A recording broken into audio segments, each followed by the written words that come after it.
अस्सलाम वालेकुम everyone, this is Mia Akbar. Hopes आप सब लोग ठीक होंगे और मेरी वीडियोस आपको पसंद आ रही होंगी। आज जी हम लोग EDU A430 का लेसन 7 करने जा रहे हैं। उम्मीद है कि आपको पिछले लेक्चर समझ आ चुके होंगे। तो चलिए जी अपनी वीडियो करते हैं स्टार्ट। लेसन 7 आपके पास इंकरेजिंग स्टोरी टेलिंग। इम्पोर्टेंस अगर हम स्टोरी टेलिंग की देखें तो स्टोरी जो होती है ये वंडर, इमेजिनेशन और क्रिएटिविटी को इन्हांस करती है, इस नीड को फुलफिल करती है, बच्चों की हेल्प करती है।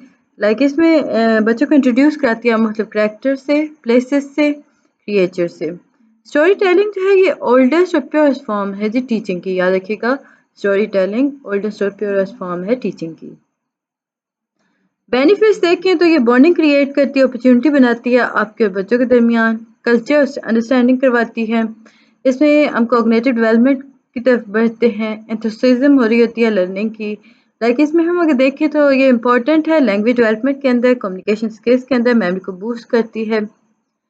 स्टोरी टेलिंग की अगर हम बात करते हैं तो इसमें अब बुक्स जो होती हैं सिंपल वही फॉर्म्स नहीं है, यहाँ पे मुख्तलिफ फॉर्म्स आ जाती हैं स्टोरी टेलिंग की जो इफेक्टिवली यूटिलाइज होती हैं, जैसे कि नर्सरी राइम्स हो गई, सॉन्ग्स हो गए, पिक्चर बुक्स हो गई, पर्सनल चाइल्ड एक्सपीरियंस हो गया, कल्चर स्टोरीज हो गई, फैबल और फेरी टेल्स हो गई, puppet and other characters. Common theme देखी जाए तो वो रिलेशनशिप फोकस थीम होती है। फैमिली रिलेशनशिप, लॉयल्टी और डेडिकेशन को इसमें शो किया जाता है। थीम अबाउट इमोशनल एटीट्यूड, इसमें दूसरों को किस तरह एक्सपेक्ट करना है, किस तरह एक्सेप्ट करना है, ब्रेवरी और करेज को इसमें इंट्रोड्यूस कराया जाता है। ट्रस्ट कैसे करना है, ऑनेस्ट कैसे रहना है, ये सारी बातें होती हैं। लाइफ ट्रांजिशन थीम, इसमें ग्रोइंग अप, हॉलिडे और ट्रेडिशंस के लाइक लॉस और ग्रीफ हो गया। Themes related to social issues, इसमें हम देखते हैं फेयरनेस हो गया, इक्विटी हो गया, होप फॉर द फ्यूचर हो गया, रेसिज्म हो गया, इनजस्टिस हो गया। स्टोरी माउंटेन जी ये बेसिकली आइडिया है, ये फ्रेटेक्स पैरामिड कहलाता है और ये दिया था जी, या इसका नाम जो था वो जर्मन नॉवलिस्ट गुस्टो फ्रेटेक के अकॉर्डिंग उसके नाम पे रखा गया था। 19th सेंचुरी के अंदर उसने एक बुक लिखी थी जिसका नाम था फ्रेटेक टेक्निक्स।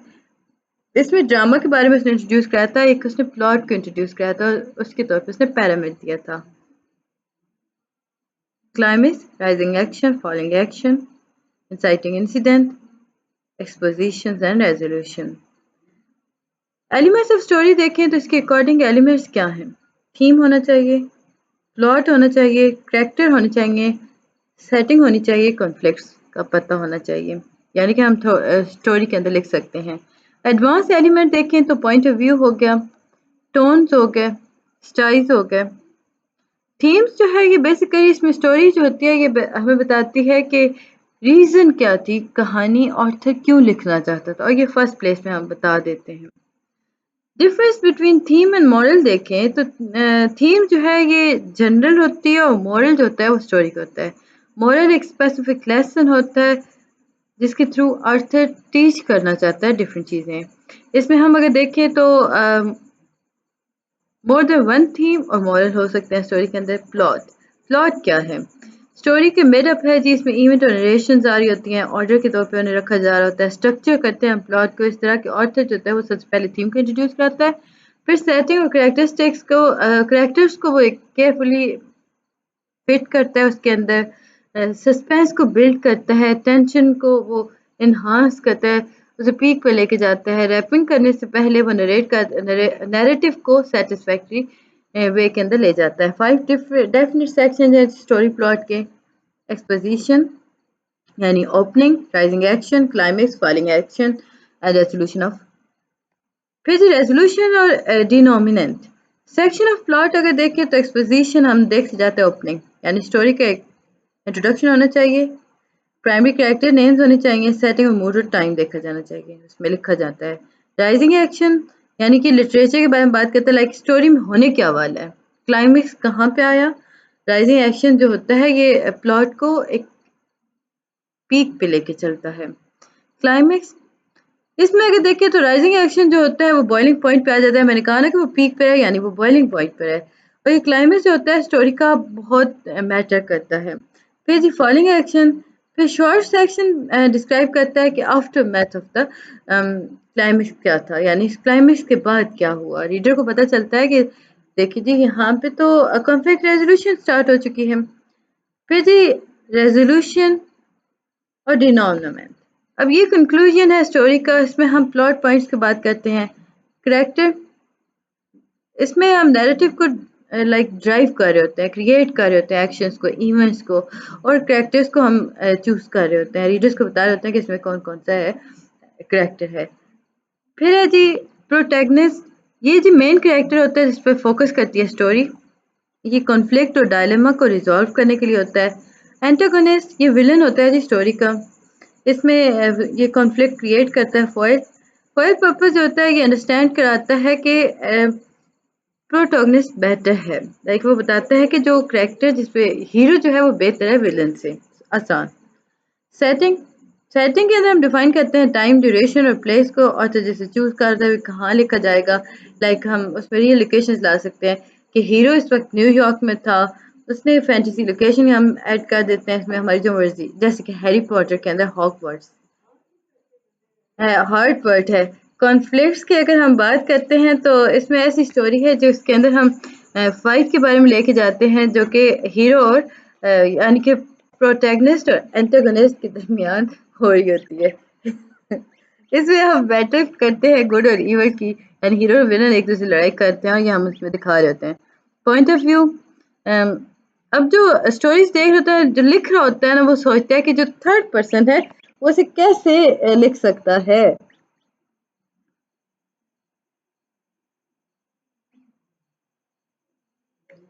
टोन इसमें अगर देखें तो इसमें ओवरराइड इमोशंस को किया जाता है। स्टोरी को इस अंदाज में लिखा जाता है कि हैप्पी है, सैड है, हर टोन को ख्याल रखा जाता है। स्टाइल भी इसमें इसी तरह चलता है कि ऑथर स्टोरी को किस तरह बताना चाहता है। फर्दर अगर इसमें हम देखें तो आपके सामने आती हैं जी इनकरेजिंग स्टोरी टेलिंग कैसे है। लाइक इसमें हम क्या एक्सपेक्ट कर सकते हैं स्टोरी टेलिंग के अंदर। बेबी जो होते हैं ना वो लाइक वो ऑन योर लैप गेज करते हैं पिक्चर्स को, वो उस चीज़ को एंजॉय कर रहे होते हैं। फर्दर अगर हम इसमें देखें तो आपके पास आता है 6 मंथ का बेबी है, वो action sorry about that. 6 month का जो बेबी है वो एक्टिव रोल प्ले करता है स्टोरी टाइप के अकॉर्डिंग। ग्रैब करता है, पैट करता है हैंडल्स को। 9 मंथ का बेबी जो होता है वो एंगेज कर रहा होता है डायरेक्टली, वो वर्ड्स को पिक्चर्स को लेके चलता है। उम्मीद है कि आपको ये सारी चीज़ समझ आ रही होंगी। कहानी में चैनल को लाइक और सब्सक्राइब कर दीजिएगा।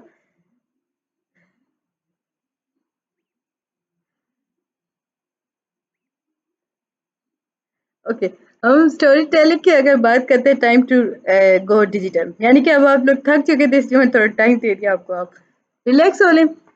अब हम पढ़ते हैं जी टॉकिंग बुक्स के बारे में। Talking books technology new introduce हो चुकी है जिसे हम कहते हैं टॉकिंग बुक्स, यानी मल्टीमीडिया और टॉकिंग वर्ड्स प्रोसेसर आ जाता है। लाइक वो बोल रहे होते हैं और आप उसे देख सकते हो और समझ सकते हो।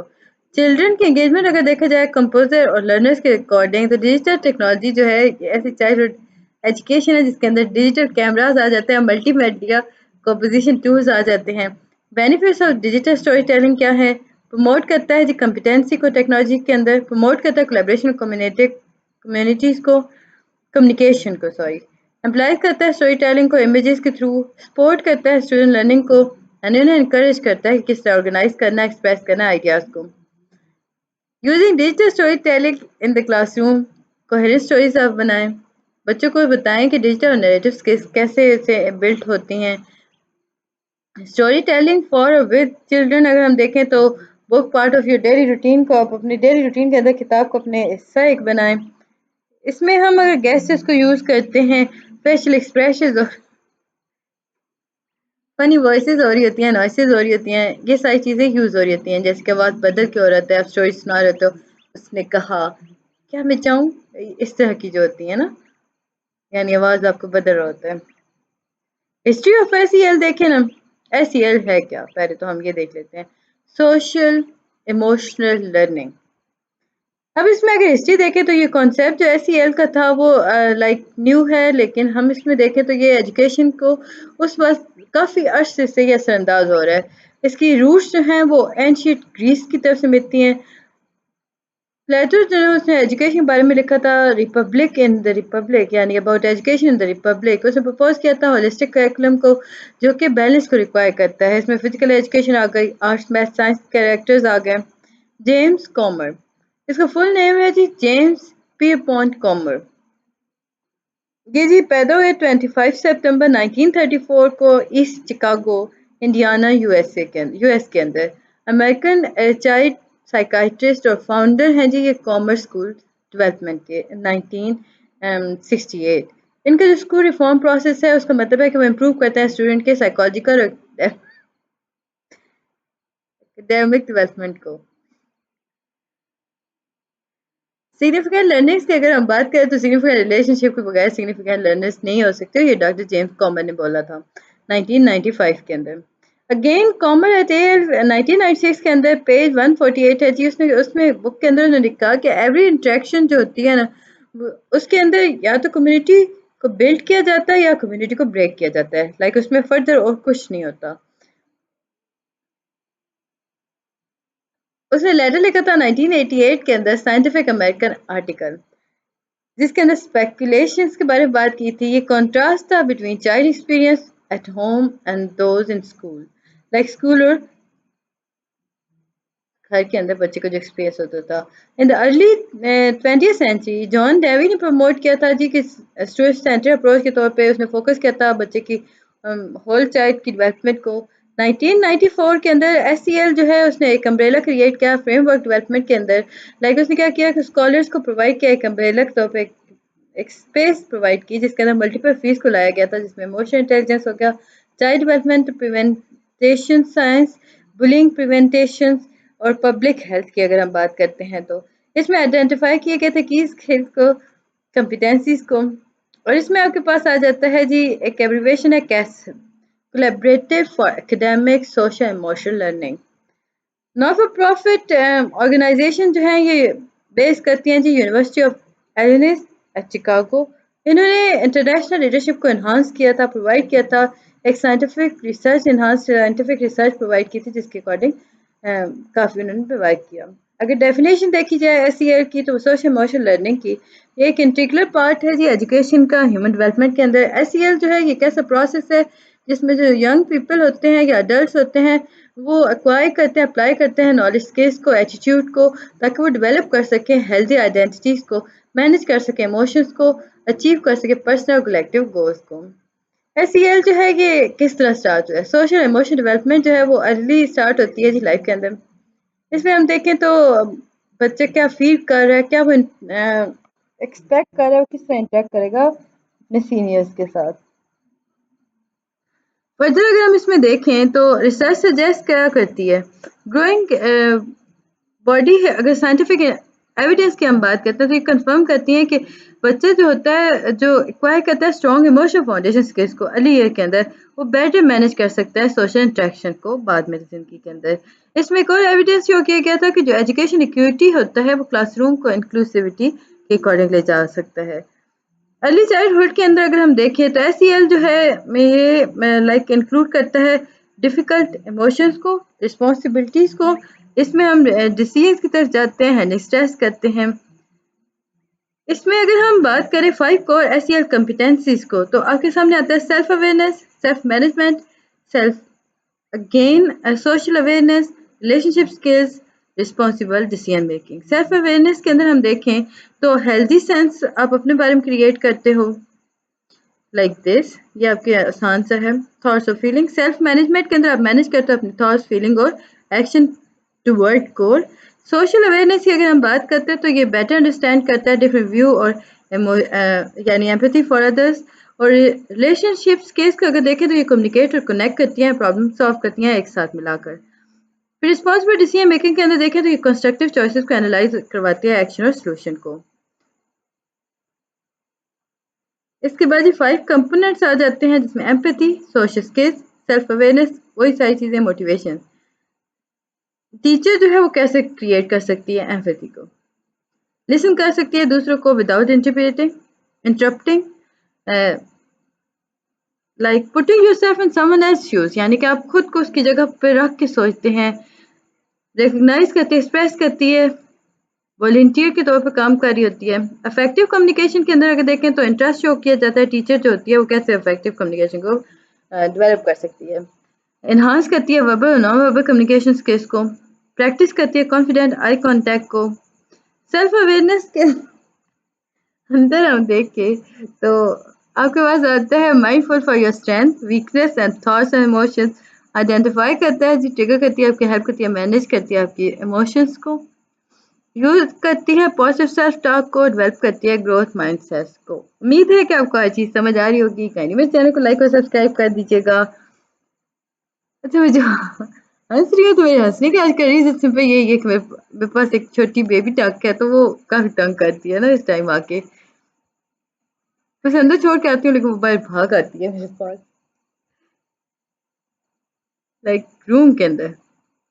Learning to accept your emotions, emotionally resilience, learning to view every new challenge as an opportunity, choice and how you respond। Self motivation के देखें तो ये स्मॉल अमेरेबल रियलिस्टिक गोल्स को सेट करती है, इंट्रोड्यूस करती है इंटरेस्टिंग चैलेंजेस को, being open to change. Major issue in SCL in Pakistan देखें तो अवेयरनेस नहीं है जी स्टेक होल्डर्स के दरमियान, बहुत से एम्फेसाइज किया जाता है असेसमेंट और ग्रेडिंग के ऊपर। सोशल इमोशनल एस्पेक्ट्स बच्चे के जो डेवलपमेंट के अंदर होते हैं वो कॉन्शियसली अटेंड किए जाते हैं, लाइक उसमें ग्रांट किए जाते हैं सोशल मीडिया के तौर पे जो वर्क होता है। SEL for teacher the beginning अगर देखें तो वो कॉन्शियसली एक्सप्लोर कर रही होती है, वो इमोशनल इंटेलिजेंट को हेल्प कर रही होती है, लाइक वो हम इसमें देखें तो वो कनेक्ट करती है अपने इमोशंस को, फीलिंग्स को, लाइक उसमें हम देखें तो वो रिएक्शंस को, स्टूडेंट बिहेवियर को देख रही होती है। रीज़न देखें क्यों ज़रूरी है एसईएफ टीचर के लिए, एसईसी अगर हम देखें तो ये स्टूडेंट्स को अफेक्ट करती है, लर्निंग एनवायरनमेंट के अकॉर्डिंग लेके चलती है। एसईसी जो है इन्फ्लुएंस करती है quality of teacher student relationship को। एसईसी जो होती है स्टूडेंट्स को इंटेंशनली और अनइंटेंशनली वर्क करवा रही होती है, टीचर जो होती है ना इसके अकॉर्डिंग इन्फ्लुएंस कर सकती है क्लासरूम को। प्रैक्टिस स्ट्रेटजी देखा जाए तो नोटिस टीचर को लेना चाहिए, स्ट्रेस कैसे आया, क्यों हुआ, उसे कैसे एलिमिनेट किया जा सकता है, यानी रिफ्लेक्ट में एलिमिनेट आ जाता है, रिड्यूस आ गया। अब देखें रिफ्लेक्ट आर जो है वो रिड्यूस के तौर पे आता है, ई फॉर सी फॉर अगर हम देखें तो वो कोप हो रहा है, E for eliminate, R for then reduce, C for cope, D for decide. अब देखिए डिसाइड करने के अंदर अगर हम देखें, वैसे अगर और सिंपल करूँ तो रिफ्लेक्ट के अंदर बेसिकली 3 चीज़ें आती हैं, E R C. E R C है क्या, आर जो है रिड्यूस है, ई फॉर एलिमिनेट और सी फॉर कॉप है। आप डिसाइड करते हो कि क्या चीज़ को रिड्यूस करना है, कैसे मैनेज करना है स्ट्रेस को, फोकस करते हो रिलेशनशिप पर, एक्सरसाइज देते हो, चूज करते हो कि किस तरह आगे वर्क करना है, check in state teacher check कर रही होती है कि आज बच्चे ने कितना इंप्रूव किया, क्रिएट इंडिपेंडेंस हो गया, connect with long term goals हो गया। अब देखिए क्वेश्चंस, नो यानी टीचर को पता होना चाहिए किस चीज़ के बारे में बात करिए, बच्चा क्या सोच रहा है, चूज एंड गिव। प्रॉस अगर देखे जाएँ तो आपके पास आ जाते हैं इसके प्रॉस जो हैं, ये हेल्प करता है बच्चों की डेवलप करने में इमोशनल इंटेलिजेंस को, हेल्प करता है बिल्ड करता है इमोशनल रेजिलेंस को। रिसर्च शो करती है कि जो बच्चे का एक्सपीरियंस होता है वो पॉजिटिव इमोशन की तरफ ज़्यादा टेंड करता है, हेल्प करती है, फोकस करती है स्किल्स को। कॉन्स देखें तो इसमें आपके पास आ जाता है, कॉन्स के अंदर आपके पास आता है, कुछ मानना ये है कि जो एसईएल है वो अर्ली चाइल्डहुड एजुकेशन प्रोग्राम्स की तरफ फोकस कर रही होती है, एकेडमिक, और ये जो प्रोसेस होता है ये बच्चों को एकेडमिक और सब्जेक्ट स्पेसिफिक स्टैंडर्ड से दूर ले जाता है। क्रिटिक्स ने कहा, उनका मानना ये है कि ये आपको प्रोग्रेसिव आइडियाज से दूर लेके जाता है। एक और क्रिटिक सामने आता है कि जो सोशल इमोशनल लर्निंग होती है क्लास के अंदर वो डिसाइड करती है कि क्या चीज़ वैल्यू करनी है। इसमें 5 कोर कॉम्पिटेंसीज आ जाती हैं। मैस्लो बिफोर ब्लूम रूल्स हम देख लेते हैं, ओके ये आपके पास खत्म ही होने वाला है। हम कल्टीवेशन करते हैं सीएल की ब्लूम रूल्स के अकॉर्डिंग, सेल्फ एक्चुअलाइजेशन उसका पहला था, सेकंड है स्टीम, थर्ड है love and belongings, safety need, psychological need, यानी कि हम नीचे से ऊपर की तरफ जाते हैं। साइकोलॉजिकल नीड के अंदर air water food shelter sleep आ गया, सेफ्टी के अंदर पर्सनल सिक्योरिटी आ गया, लव एंड बिलोंगिंग इसके फ्रेंडशिप इंटीमेसी और intimacy family sense of connection आ गया। स्टीम के अंदर हम देखें तो रिस्पेक्ट, सेल्फ एस्टीम आ गया। सेल्फ एक्चुअलाइजेशन के देखें तो खुद को ज़्यादा सुपीरियर फील करना। अब जैसे हम देखें ना कि मैस्लो ने अपनी थ्योरी दी थी जिसे हेरिडिटी ऑफ नीड कहा गया था। उसने प्रेजेंट किया था अपनी थ्योरी को। हम लोगों ने अभी ये मैस्लो की थ्योरी देखी थी। ब्लूम्स ने भी हेरिडिटी दी थी जिसे उसने कहा था ब्लूम टैक्सोनॉमी। इसमें एजुकेशन गोल और ऑब्जेक्टिव को सेटिस्फाई किया गया था, कलेक्ट किया गया था, इसमें क्लासिफाइड किया गया था। ब्लूम का था knowledge, understanding, application, analysis, synthesis, evolution. याद रखिएगा, ये पॉइंट्स आपको याद रखने हैं। बाकी इसमें कुछ भी इंपॉर्टेंट नहीं था। मिलते हैं नेक्स्ट वीडियो में, तब तक के लिए अल्लाह हाफिज।